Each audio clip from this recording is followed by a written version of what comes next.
Go ahead. I'm actually a student at UTD. I'm about to head out to New York in a month to do my internship.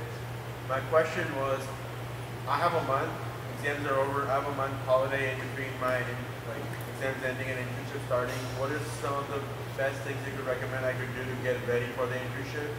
They send me an onboarding document, but it lists every single technology they use with the resources. They haven't assigned me a project yet, so Okay. give me like an overview. Yeah, so like I said, for myself, I was freaking out a little bit when I really didn't need to, because at that point, you know what you know. I would say the most important thing, obviously, is to just keep coding. It's good that you know exactly what they're using, so you could kind of look into that, maybe start building on a project that does use some of the stuff they're using. I don't know, do you have access to anybody on the team to kind of talk to yet, or have you not met anybody? My email right now. Email? Okay.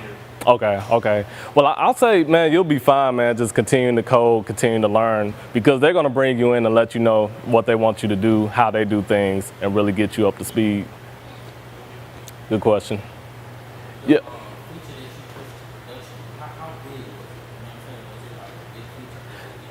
No, so they started me off small.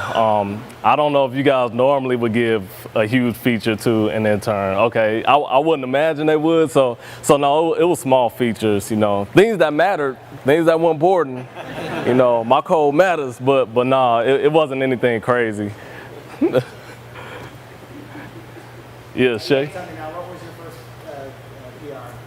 My first PR. So we were broken up into cross-functional teams, and I was on the team that we were doing notifications, email and text notifications. So I can't remember exactly what my first one, but I know we had options to where we could send out notifications every 15 minutes, every hour, and then once a day. So, oh, you brought it up. Oh, so this is my first one? Yeah. Oh yeah, okay, so adding a pause and unpause, basically you could toggle between pausing and unpausing the notification. That was my very first one. Thank you. Small feature. Yeah, that's what I thought it was significant, so. Any other questions? Is it somewhere we can see an example of how they set up Redux without any switch statement? So yes, it's actually in the Redux documentation, and I know you can't see this, but in the Redux documentation, it's called reducing boilerplate, and I have the link right here, so I can show you exactly kind of how it looks without switch statements. It blew my mind.